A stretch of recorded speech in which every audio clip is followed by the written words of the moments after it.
Hi, and welcome to 9 to 42, the podcast from the team at the Guitar Show UK. Join us for interviews, updates and chat with artists, influencers and those that manufacture the gear that we love.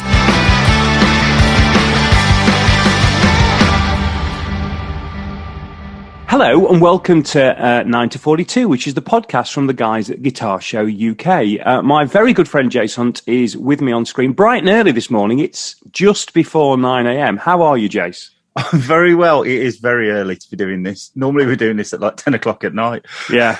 This is I think this is the earliest I've ever done one of these. Okay. And our guest is with us also bright and early. And I'm very excited. We're both very excited to have Bernard Butler with us for the day. How are you, Bernard? Good, thank you. Good morning. Good morning. And we were just commenting on each other's backdrops because we all seem to have, I think, what you probably class as midlife crisis rooms now that we all appear to be ensconced in. So there's a lot of gear and there's a lot of books and there's a lot of music floating around, as far as I can tell. But one of us is a professional ant. Yeah, I know. But I was going to hope for a little bit we'd have got away with that. So, Bernard, how's lockdown treated you? Really fine. I'm a happy, isolated musician who can happily stay indoors on my own. So that level, it's not affected me really at all. And I've been pretty productive.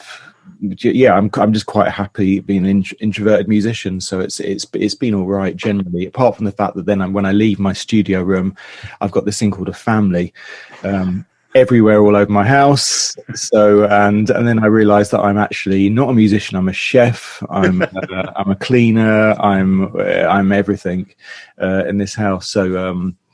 It's been busy. It's been it just feels like a hotel, like a weird boarding house or something. It's felt for the last year, just really busy. But it's all right. And compared to what some people have been through, it's obviously been absolutely fine. Yeah. And has there been homeschooling going on as well? Has it been the full-on experience? Not really. Mine are too old for that, and my youngest, who's now just turned 15, I've kind of I've just been doing it too long to bother, to be honest. So no, we're past that stage.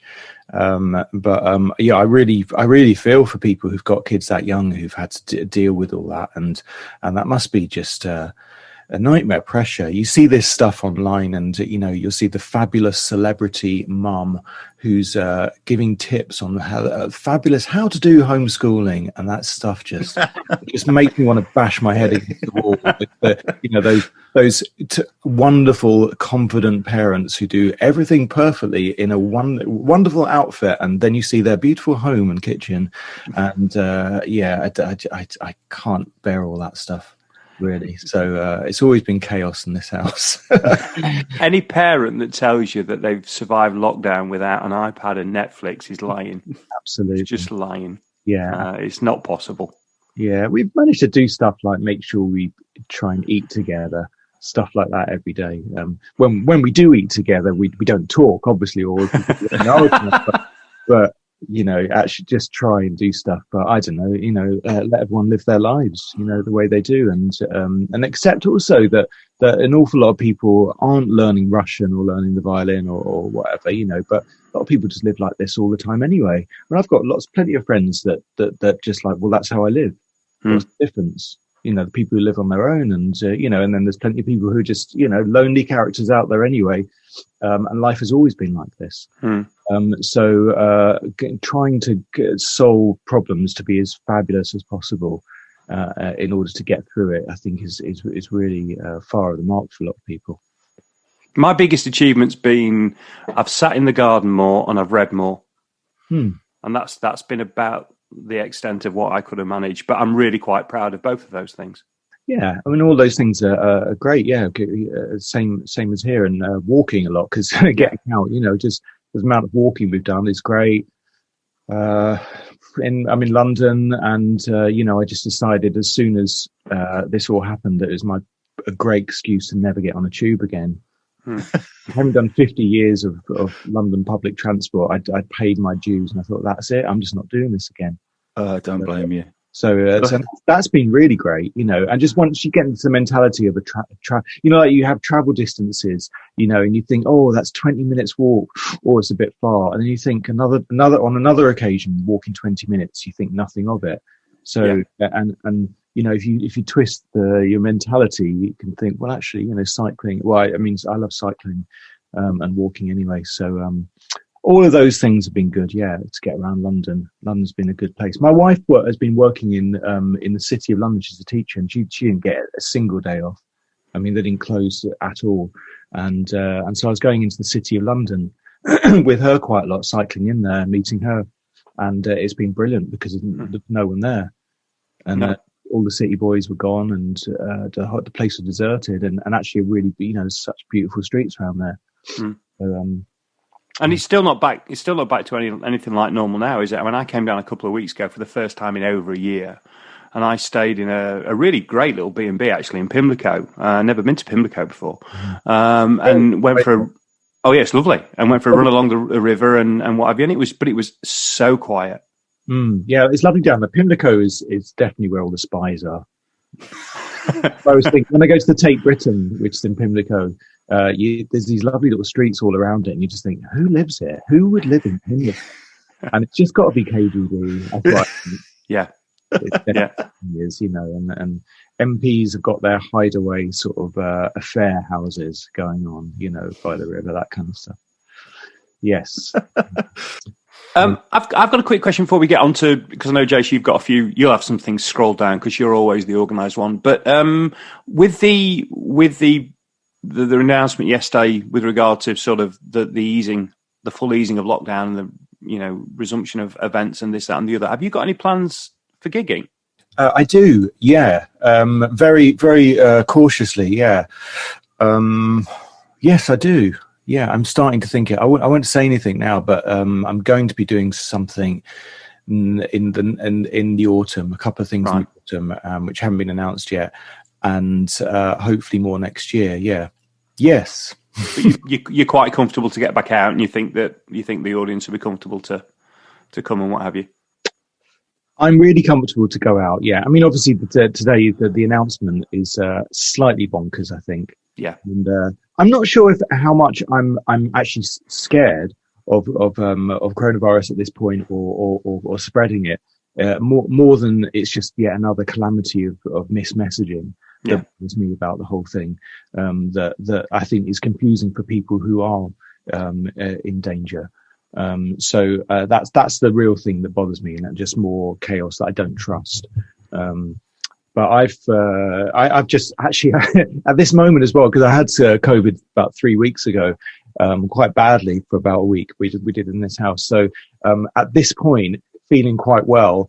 I feel I'm pretty safe. You just kind of feel we're safe for a couple of months anyway.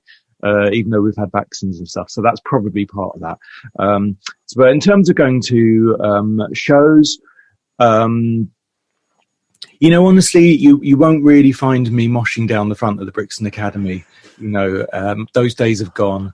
And so where I might be going to personally, I imagine will be a pretty pleasant environment anyway for watching music. And by that point, I will have been in a football stadium as well. So that's I've got no excuses for that. But yeah, I'm really, really happy to be able to play again. For two reasons. First of all, because I feel music and the arts have been deliberately being given a big kick and treated appallingly on many levels during this period. Brexit before this, of course, and then the pandemic, and just the sort of messages that have come out of government, the messages from that prick David Frost last week about how Elton John had hits before the European Union and stuff like that. Yeah. It's the idea that a minister working, and commenting on culture can be so snide and dismissive of a whole industry and a business is just so appalling. I think in their position to have that outlook. Never mind what they're doing. So I think that kind of outlook that's come has been really poor for all the people working. I mean, just on that, the one thing that occurred to me about that comment was that people do have the assumption these days that you to survive in music, to be a young person, you have to be a Trustafarian, have wealthy parents, that kind of stuff. And no one else can do it. And there is a lot of that, actually, that a lot of that is true. And we see that in acting as well. But that forgets the people who are in their 40s and 50s making music, who've been doing it all their lives, who aren't super rich pop stars, who are just musicians. That's what they do for a living, and they just earn a nice, modest living, and love what they do, and most importantly, incredibly skilled, highly skilled people all their lives, who aren't living with their parents or on rich trust funds, and have just been cut down to size and told, you can't do that anymore. Yeah. And we don't really care. So I think this thing that you have to be Elton John or Radiohead or something, or a very wealthy young man from a public school background, they're the only people that are disadvantaged is really wrong. Is really inaccurate, and is one of the many inaccuracies that go on about how money works within music, the music industry, and in the arts. This has been going on for a long time. You'd always get these, BBC lists of the wealthiest young musicians every year, which is so annoying because you'd think, oh look, they're coining it in, aren't they? Look at that. What are you complaining about streaming, etc. When you've clearly it's just paying for another swimming pool, and it just really I find that really frustrating. So I think overall there's so many levels to the way people work in music that aren't Radiohead and Elton John, and it's nice that we have those people who can stand up for the lower for the different levels that people work at, but at the same time by the fact it is those people who are clearly very successful, it does give the public a really easy assumption that everyone is just sort of moaning, and I think that's really unfair. There's a huge lack of understanding, but I think about how, about the sheer number of musicians there are for whom that is what they do, of all age ranges, because there's the one thing about the industry now is there's a lot of people who, provided they can get out and play, can make a living. As a musician, if you've got a reasonable back catalogue, a reasonable following, but the revenue generated to a large extent is getting out and touring and playing live. And if you go back right at the beginning when they were talking about the arts and the first announcements of some support came, it was all about venues, it was all about buildings, it wasn't actually about people. So all that first money seemed to get, people like the Music Venue Trust did a great job of saying, look, if these venues goes, they're not coming back. And I totally appreciate what they're doing. It makes a lot of sense. But we at no point have we had a conversation about actually the people who are, in all instances, are essentially a freelance. And then there's all the crew. Then there's all the engineers. Then there's all the lighting design guys. There's the skills that we have as a country where we probably lead in the world on these kind of things that, Broadway shows don't get put on without British talent. Big gigs don't get put on without British talent. And yet, if these people are forced to go and do something else, we'll never get those skills back. And it's just like you say, it's almost like an 80s mentality. If you hear somebody on the radio a lot, they must be doing well. Well, that's not how people get paid. Yeah. If a plumber does a really nice kitchen in your street and does really well out, or a big house conversion, you don't think in 20 years they can be coining it in. You just think that year they did well. Yeah. But then he's got to do another house the next year and so on. That's how self-employment works. We're not on salaries. And it's exactly the same with music. You can have a good year and then not earn a penny for 5 years, and you're back to square one, and that's always the way it is. And that's not moaning about it. This is just the part of the nature of everyone needs to earn a living and survive, and also keep funding the thing they do, because having art in our world is just essential. it's just we're getting to this sort of existential point where we have to talk to people about why art is important in our lives, why it's important to have it in our world. And that is just such a ludicrous situation that we've got ourselves into, because it's starting to look like it's it's a hobby and it's a pastime again. And that's using those phrases that are just missing the point entirely of what art has always been, the function art has always played in society. Just therefore, if you're not doing something that is designed just to make money, then it has to be a hobby. So you've got no right to have anything in between where you can earn a living. And what you described about actually the people who make it happen as well are incredibly technically skilled, just like all the people we rely on for, our houses and building and construction, all those kind of things, that incredibly skilled workers are what they do. And that's why we hire them, because we don't know how to fix stuff. Because in the same way that we have incredibly skilled technicians everywhere in working in venues and not just venues, it goes through to football stadiums or something. You need people who are audio technicians and lighting technicians and all the rest. They're all performances. There's performances that's going on everywhere in life. You look at the Tory party conference, it's full of performance technicians making the whole thing come to life, whether it's audio visual and all those kind of elements. And they're all self-employed people who are highly skilled, highly trained.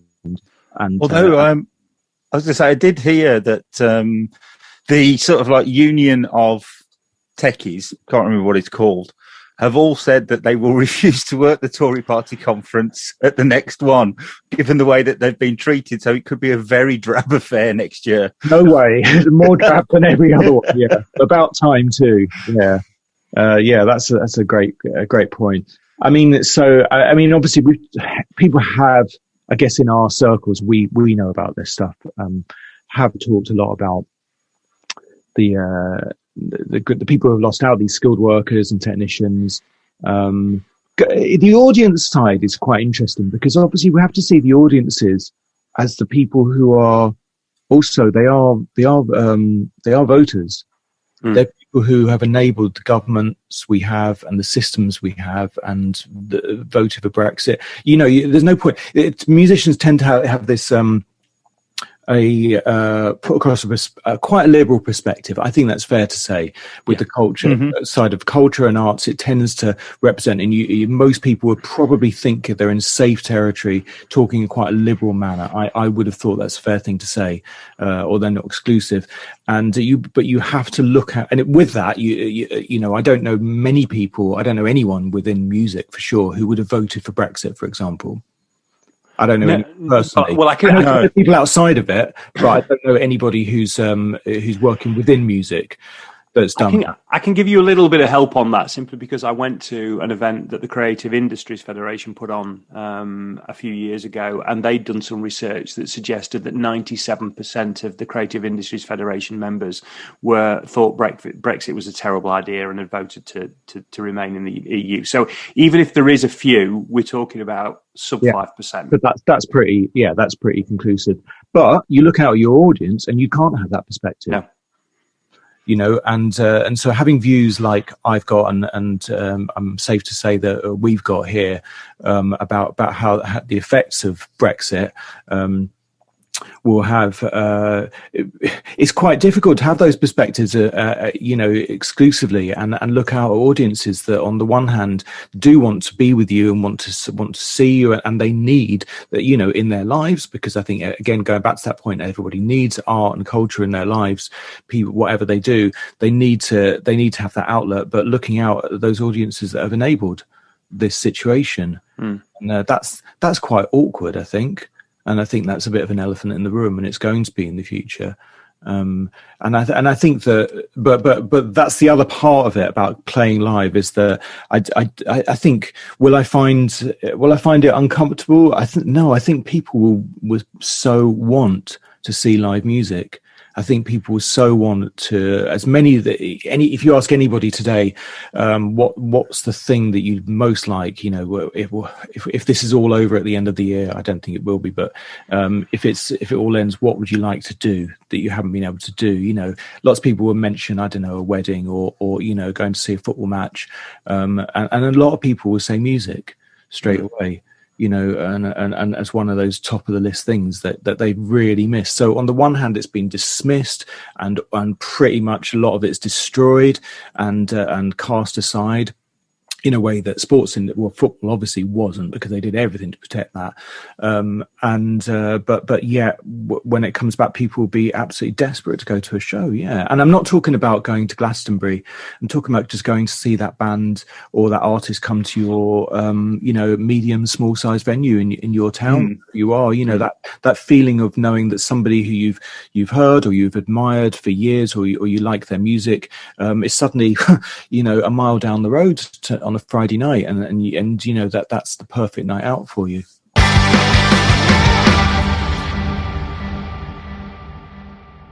Yeah, I mean, in my case, it's the one gig that's been pushed back that I've really missed.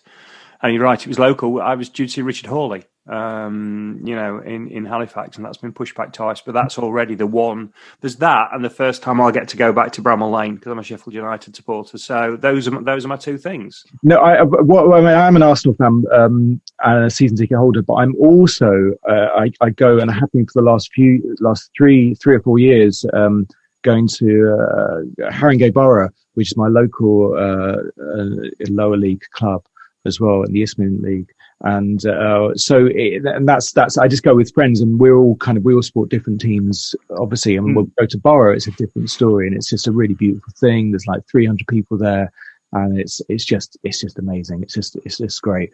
But what the point I was trying to make was, that's the difference between obviously Sheffield United, West Brom, Arsenal. At the end of the day, they're all Premier League clubs, and they're all protected to a certain extent. Yeah. You look down the bottom there. Whoa! I mean, that's been very touch and go. Oh, it's been a car crash. Exactly, and they haven't been protected again. And it's a very similar thing to music, where Glastonbury, will make it, and certain venues will make it, and certain musicians will make it, but as you go down the grades, people don't. And all of these things, again, you could say, well, what's the point in the Isthmian League? Well, why wouldn't you go to the Premier League, Premier League games or something? Why would you bother? And the answer again is that people need this in their lives. It's what our lives are. In between birth and death, it shouldn't be measured by just the financial scope of anything we experience. That we have to experience something that makes a lot of money, or that we spend a lot of money and has a vast reach. There should be something that has personal identity and individuality and meaning and character to it, and that we should be allowed to choose what those moments are and have those available to us. Because you can't take Bramall Lane with you, I'm afraid. No. Well, I think, there's something about as well your example's a perfect example, actually.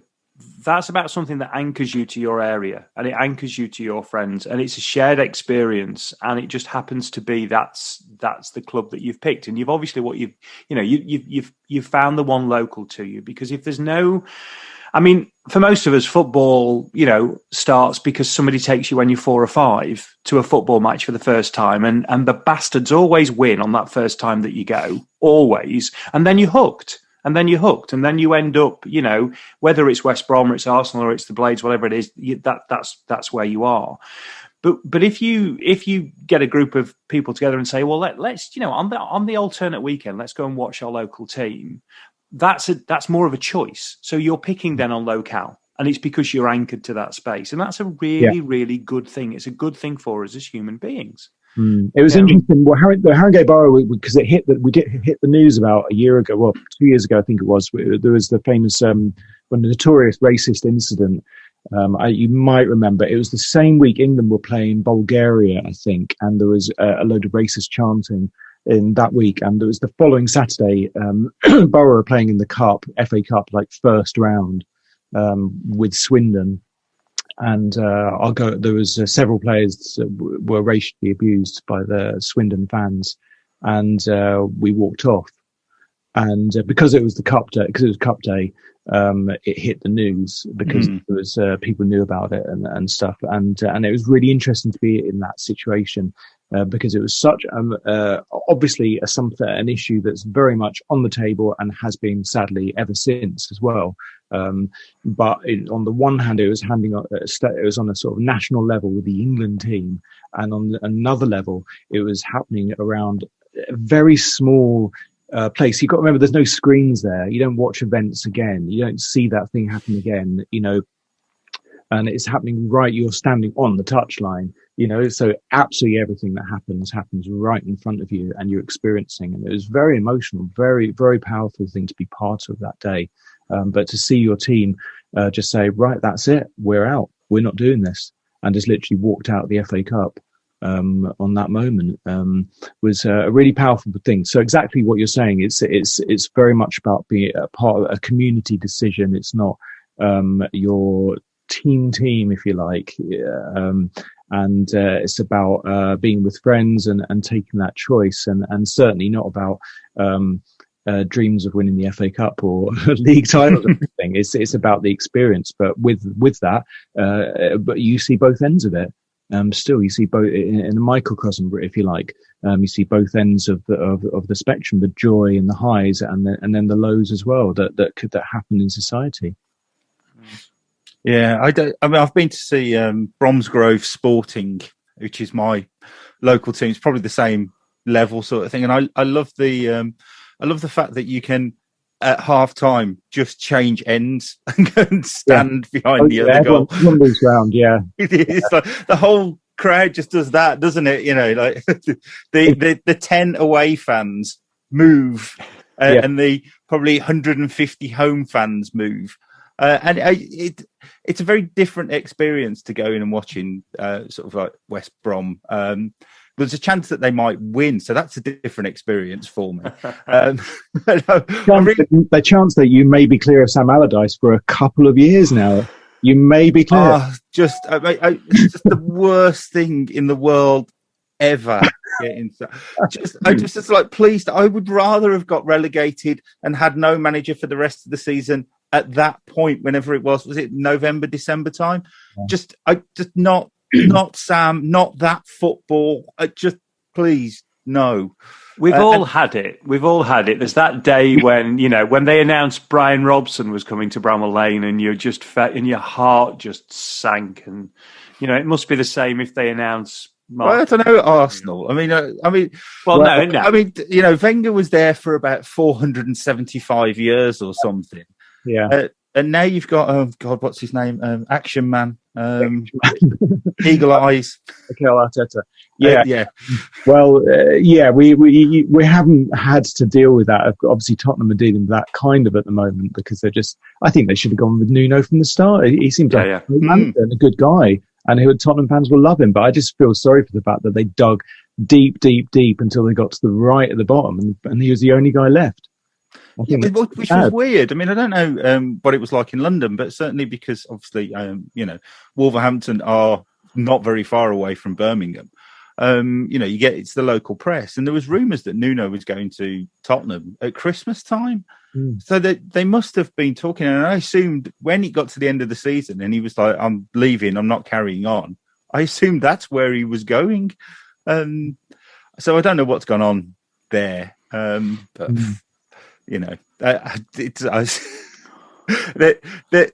With their multi-million-pound stadium and their fan base and Harry Kane and all of that, that's their problems to worry about. It's for West Brom, the new kit is causing enough kind of controversy at the moment.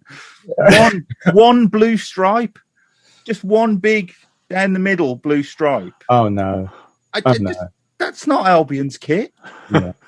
I'm not happy about the Tottenham away kit, which is basically the Arsenal 71 away kit, yellow with blue.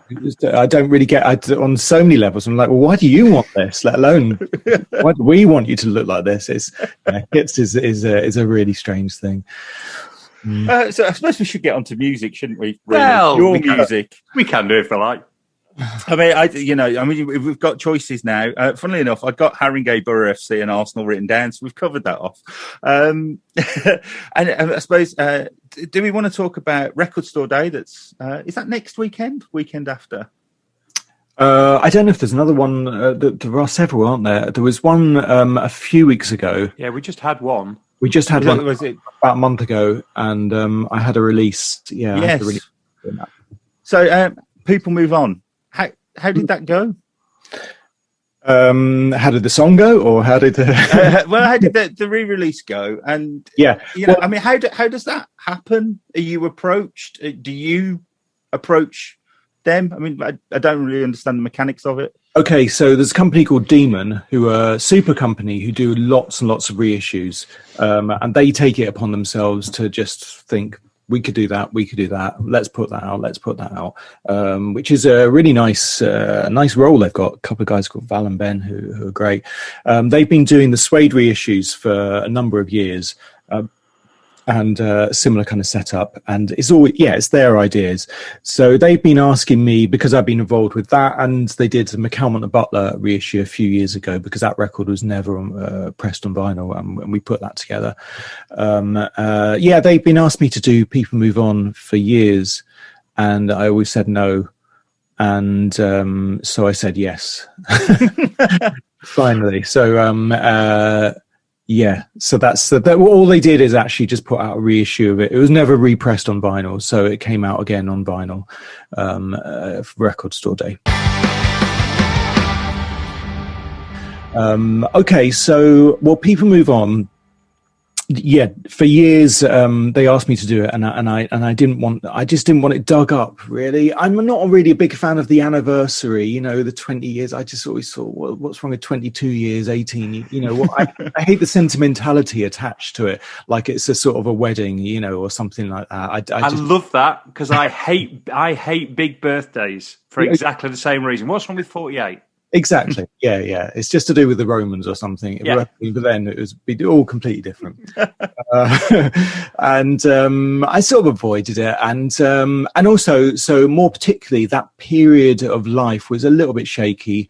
It's a long time ago now, but it was there was an awful lot of effort put around it, and then it kind of fell apart for many reasons. And I withdrew from it, really, from making solo records and from doing it for a while, because for many reasons I just couldn't cope with it. Really, it was a bad scene, and I just wanted to forget about it.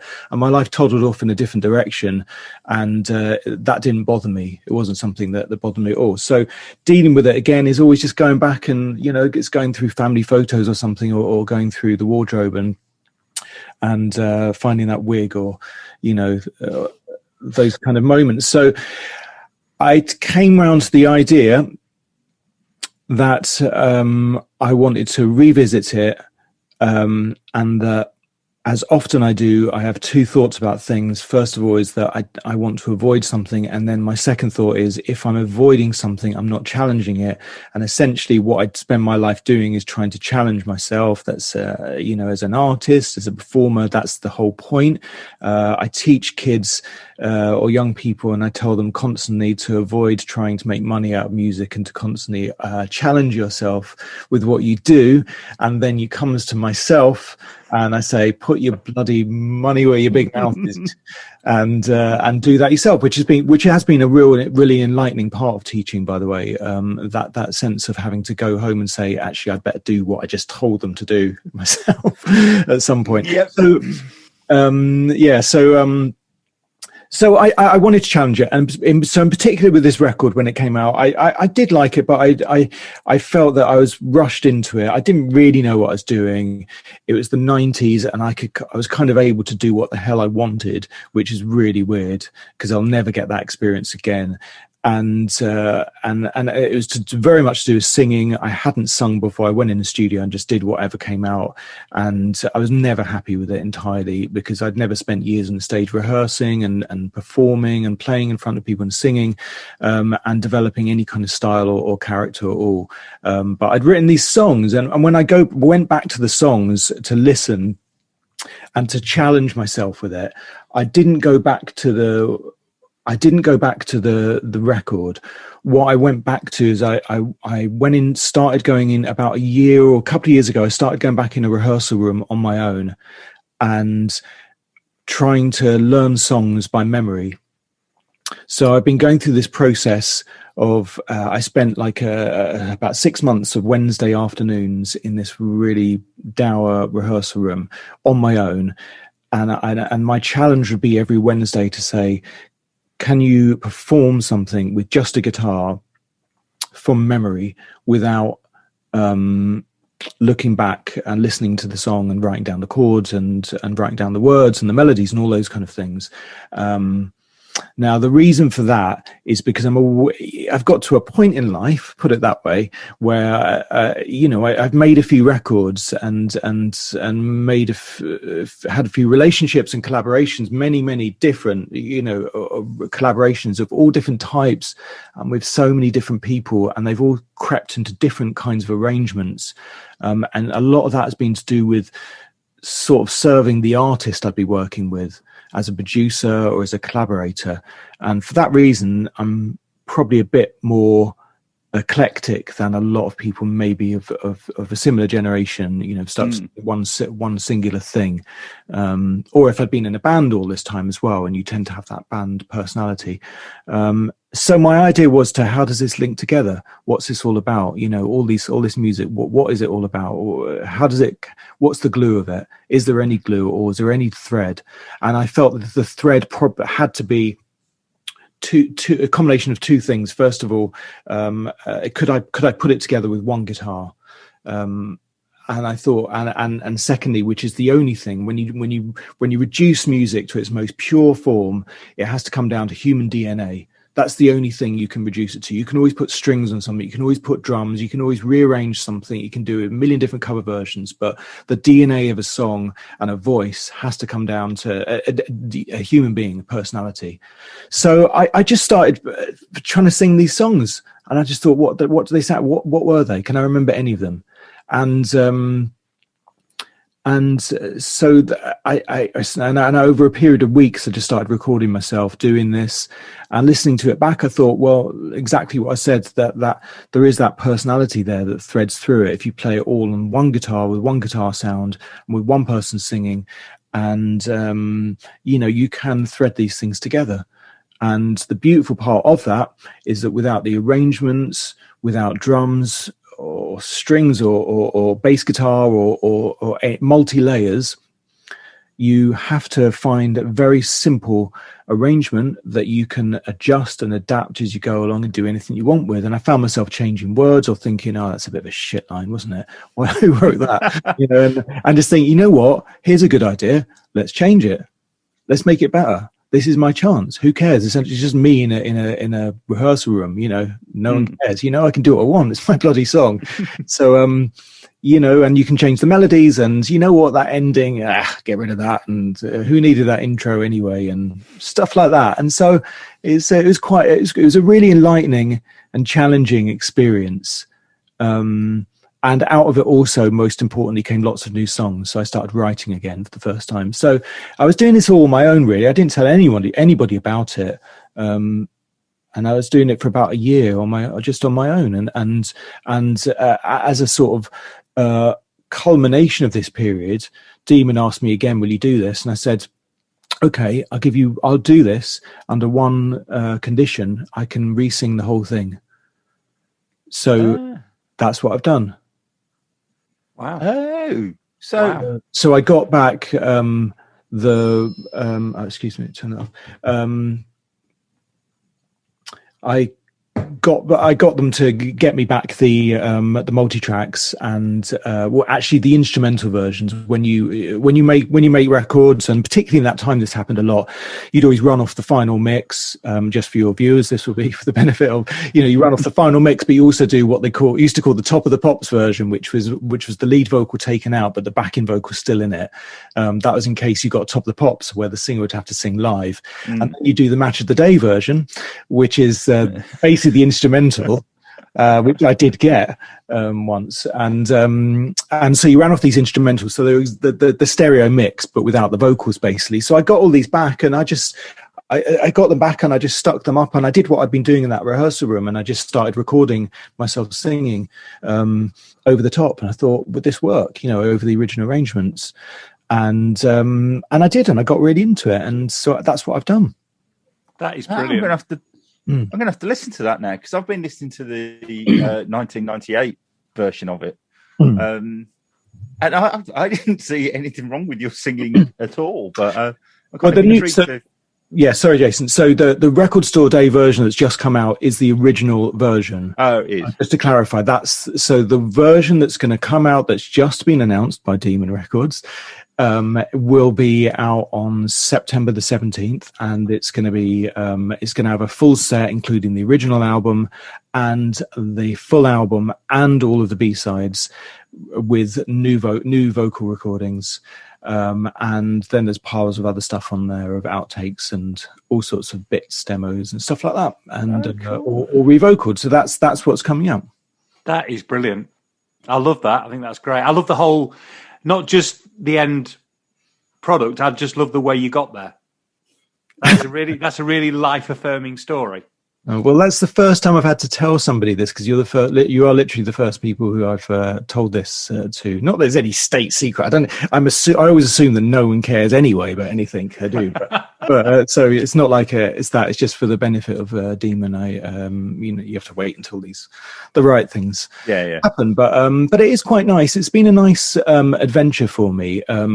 It feels like I've been allowed to by re-singing it. It's down to the listener to tell the difference, really. I mean, for me, it's very different. And it sounds like a grown-up doing it.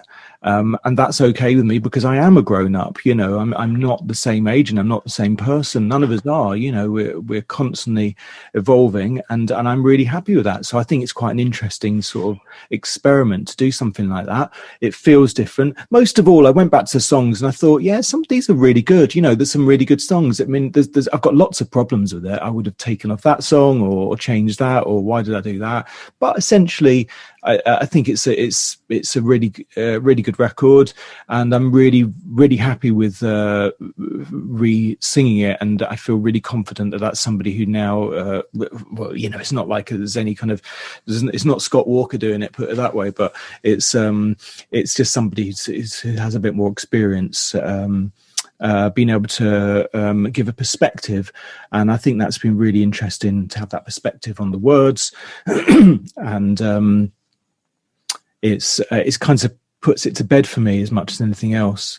So I really like it. I really like the fact that some people, there's going to be fans who don't like it, who say, I prefer the original, and stuff like that. And because I think that's what these things are about. That's what, again, it's about the idea of challenging yourself and setting questions for yourself and what you do and for your audience. And I think that's the purpose of what we all do. So I'm quite happy to set that sort of problem down for people that like, why did he go and record it again? It's like, rubbish now. So for me personally, it's been really really nice experience. It's been challenging, and most importantly, it's led me into onto writing more songs, and performing and feeling good about performing. So excuse me. So quick follow-on question from that then. Has that allowed you to reset your relationship with that particular piece of work? Because you'll now have a different relationship with it moving forward than you've had for the last sort of 20 odd years. And secondly, has that also done anything to reset your mind with regard to that period of your life as well? Yeah, you've made two good points, because both I agree with, actually. It does. It certainly resets my relationship with the record. It's made me feel okay to say, bits of that aren't that good, but bits of that are really good. I like that. I don't like that, but I'm now not killing myself over the fact that I let that go.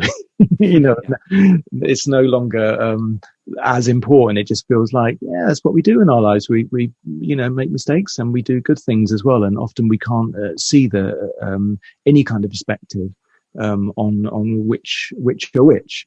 But altogether, the mistakes and the good bits are all part of the journey, essentially, and that's how we got here. Yeah. And so for me, getting to this point and re-singing it does map a little bit of a journey between the two sections, where I'm now comfortable with it as a whole, good or bad. Whereas when you make a record, you don't say, I'm going to put this out, good or bad. No one does that, because you say, well, if there's any bad on it, you kind of change. This is the moment to change it, isn't it? But when you're further down the line, you say, actually, well, this is part of the experience. And as a person, yeah, it does reset it a little bit. It makes me feel okay about it. Yeah, it was an awkward situation. I was signed to Creation Records. I was still pretty young at the time, and relatively, but a lot of had already happened by that point in my life, and I think there was just an awful lot of expectation, which I wasn't really prepared to live up to. Personally, put it that way. I was just really involved in just making music, and the commercial side of it, I wasn't really that prepared to go with. And I'm fair, and I still have that mentality generally. I'm still fairly dogged about putting the music first, etc. And it kind of it did go to pot, not really because of me, but because Creation went to pieces about a year later, and it all just fell apart. Things kind of fell apart generally in life, and I think things very much changed from that period of the 90s, the sort of hedonistic period of the where I'd started from, I guess with Suede had been at the start of that sort of movement, and it was time to change, and I did put it to bed completely. Yeah, I received a bit of heavy. I was targeted fairly heavily as a bit of a fall guy, and I took that personally, and I don't regret taking it personally, because people do. There's a thing called social media these days, and I think if that had been around at the time, I would have been long gone into the hills. I don't know how people can cope with that these days, but if it had been around in those days, it would have been very, very dangerous situation for me, I think. But I took some hits on it, and I felt a little bit sort of humiliated, and I felt a bit of a laughing stock, and I did what I always do, which is I just sort of close the door and say I'll do something else. Yeah. And at that point, I drifted into doing. I got offered some production gigs, and I did the Libertines, which is their first couple of records, stuff like that, which ended up being quite important. And that gave me a little bit of a platform, and I got offered other stuff, and I went off and just did lots of producing, and as well as all sorts of other stuff, for a number of years, and basically very much forgot about this period, and sort of hoped that no one mentioned it. And it was at the back of my mind, but absolutely, your question, it does for me make it okay to say, yeah, I did that. Yeah, I look like a tit on the cover. I mean, I wish I'd mentioned all this stuff. So I had my hair done by a hairdresser and stuff, and I was just like, what was I? Yeah, I hate. I can see myself in the picture hating every moment of it. And you don't look comfortable, to be fair, in that fact. Yeah. So one of the things we've done is reset the record with the sleeve. The sleeve was done. I had sleeve shots done by Jill Filmanovsky, who's a bit of a legendary photographer. And she was around that period. She was doing. She seemed to be just on the payroll with Oasis, following them around at the time. So she did a day with me in the studio when I was recording. She crawled around the floor and took loads of photos, and I didn't really take much notice of Jill. And I remember seeing these photos at the time and thinking, I love these. And Creation said, yeah, they're nice, yeah. Anyway, we'll do a proper shoot for the cover. And I was just thought, why don't we use one of those? And they look like me doing my thing in the studio. So I've gone back and redone the sleeve as one of those, because it just, when I look at it, I was like, I now see, yeah, that's what I was like then, actually, just dreaming away in the clouds, making music with someone else playing. It's been really nice. I really enjoyed the process. I've put an awful lot into it, I have to say, an awful lot of time into as a reissue. I didn't want it to be just some label stick out a reissue and package it together and repackage it and sell it to fans. It's taken months for me to do it and put it all together, and I've treated it like a new record. So I really hope people appreciate that. I'm sure they will. We're running behind on time, but I was going to throw something in, and Jason's not aware of this, so he might look strangely at me in a second. But there's so much we wanted to talk about. We've not got anywhere near. Could we twist your arm to do this again? And we could actually probably get to the questions we've written down rather than what we've actually talked about. Yeah, sure. Yeah. Is that okay? Yeah, of course. Yeah. Because, I mean, something you touched on there in terms of the production, I mean, I'd certainly got lots of questions about how you even start down that road, and you've been involved in some fairly pivotal releases as well, and seem to be quite a lot of the time been in the right place in the right moment for some of the bands that you worked with and the points in their careers that you worked with them. So I'd love to see if we could explore that a little bit more. So if we could twist your arm, that would be fab. Yeah, of course. Yeah. There's right. Perfect. Endless pointless production details that you will love. Oh, absolutely, we will love, and our audience will love as well. So that'd be great. Yeah. So thanks very much for joining us. Don't know if you've got anything to chime in, Jace. No, I mean I'd got lots of boring guitar-y type questions, Bigsby's and so on, but we can do those another day. Yeah, that's. I'll pitch. Oh, can I get my screen across? Oh, that's there. Yeah, that's mine. I just about saw them. That's my family in the corner there. Yeah. Oh, you can see mine behind me. Oh yeah, that's a good rack. It's a good rack, Jason. Thank you very much. Well, we'll call it a day for that. That is great, but we'll see if we can organise something sooner rather than later and continue the chat. And incredible story about the reissue. I think that's a brilliant story. Really life-affirming story. Great. So it's exciting for me, and there'll be hopefully there will be a couple of shows around that in the autumn and then into next year as well as other things going on. Absolutely awesome. Perfect. Bernard, have a great day. Great. Thanks a lot. Thanks, Jason. Thank you. Take care.